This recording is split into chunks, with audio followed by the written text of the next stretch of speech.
Global footprints के साथ south Asia में भारत अपनी पकड़ बहुत मजबूत कर रहा है और हाल ही में श्रीलंका के राष्ट्रीय अध्यक्ष भारत दौरे पर आए थे। इस दौरान भारत और श्रीलंका के मध्य क्या बड़े फैसले किए गए उन सभी पर चर्चा करेंगे। उससे पहले आपका सचेतनता चैनल में स्वागत है। मैं आपका दोस्त अरमान। आप ये खबर देखते हैं जिसमें कि श्रीलंका के राष्ट्रपति भारत दौरे पर आए हैं। मिनिस्ट्री ऑफ एक्सटर्नल अफेयर्स द्वारा ये आधिकारिक जानकारी दी गई, जिसमें कि श्रीलंका के राष्ट्रपति का भारत के राष्ट्रपति के साथ, भारत के प्रधानमंत्री के साथ और अन्य कई भारतीय डिग्निटरीज के साथ मुलाकात करने के विषय में बताया।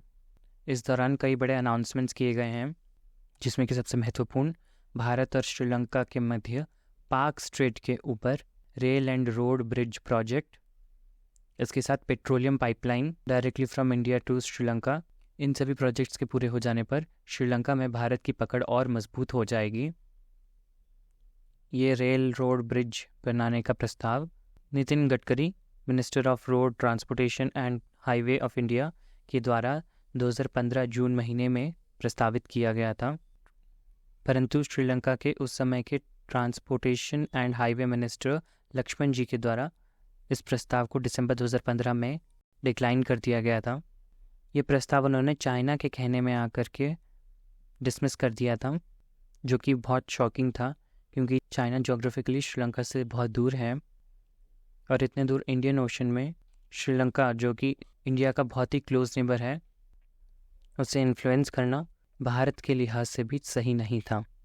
परंतु अब जब ये रेल एंड रोड ब्रिज बन जाएगा तो ये अनुमानित है कि ट्रांसपोर्टेशन कॉस्ट लगभग 50% से कम हो जाएगा एंड जो ट्रेड जो इंडिया एंड श्रीलंका के मध्य होता था वो अभी अप्रॉक्सीमेटली $5.5 बिलियन है, जो कि एक्सपेक्टेड है कि $10 बिलियन का हो जाएगा बिफोर 2030।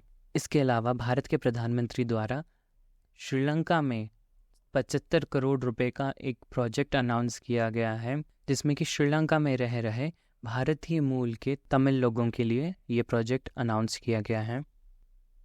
इसके बाद श्रीलंका के राष्ट्रपति ने भारत के द्वारा Indian ocean and south Asian areas में डेवलपमेंट एंड इंडिया की ग्रोथ की सराहना की। इसके साथ श्रीलंका और भारत से जुड़ी एक और बड़ी खबर जो सामने आती है कि श्रीलंका ने ऑफिशियली इंडियन करेंसी को अपने देश में एक डेजिग्नेटेड करेंसी डिक्लेयर कर दी है। इसका मतलब है कि जब इंडियन टूरिस्ट श्रीलंका में घूमने जाएंगे तो वहाँ पे पेमेंट करने के लिए वो भारतीय रुपयों का ही प्रयोग कर सकेंगे। ये तो रहे भारत और श्रीलंका के मध्य के प्रोजेक्ट्स के डिस्कशन। इसके साथ हम आसियान कंट्रीज़ की तरफ देखें कि भारत किस प्रकार वहाँ पे भी अपना डोमिनेंस इस्टेब्लिश कर रहा है।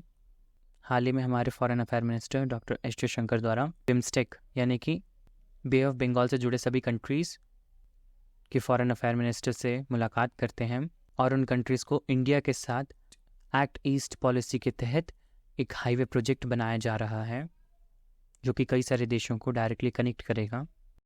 अभी तक ये भारत, म्यांमार और थाईलैंड के मध्य ही बनने का प्रस्तावित था, परंतु इसमें बांग्लादेश भी जुड़ सकता है, क्योंकि भारत और बांग्लादेश दोनों ही Indian Myanmar Thailand trilateral highway पर काम करने के लिए इच्छुक हैं।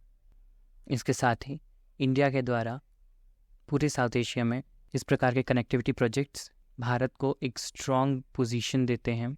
इन्हीं सभी प्रोजेक्ट्स के चलते ये चाइना के BRI यानी कि बॉर्डर रोड इनिशिएटिव का भी एक काउंटर माना जा सकता है, जिससे कि भारत भी अब ज़्यादा से ज़्यादा कंट्रीज़ के साथ जुड़ करके ट्रेड रिलेशंस और इम्प्रूव करना चाहता है एंड बायलैटरल रिलेशंस को और ज़्यादा स्ट्रॉन्ग एंड स्ट्रेंथन कर रहा है। आप इस पूरे खबर पर क्या सोचते हैं? कमेंट सेक्शन में अपनी राय ज़रूर लिखिएगा। इस वीडियो के लिए इतना ही। आपका सचेतनता चैनल में आने के लिए धन्यवाद। See you in the next video. Thank you.